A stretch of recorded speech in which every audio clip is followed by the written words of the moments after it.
الإخلاص في النية بإصلاح المقصد وأن تكون. Be sure to have sincerity in your intention by correcting what is intended. For example, that which you intend with things like this sitting, the memorization of the Book of Allah, the revision, the continuous recitation, and even the effort in perfecting it. The intention should be to attain the face of Allah. Verily, this Quran that you are memorizing will not be from your righteous actions unless you intend the face of Allah and to gain nearness to Him.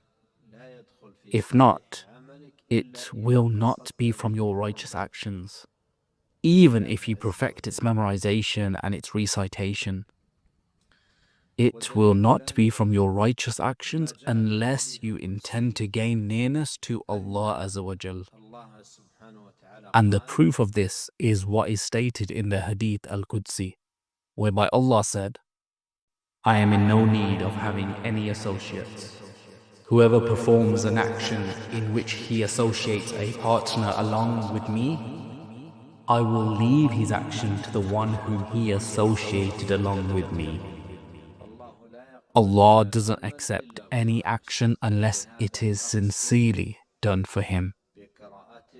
Therefore, intend with your recitation, your memorization, the face of Allah, seeking nearness to Him and His pleasure, especially because one doesn't attain nearness to Allah with anything similar to the recitation, memorization, and the understanding of his speech, and the striving of his soul to act upon it.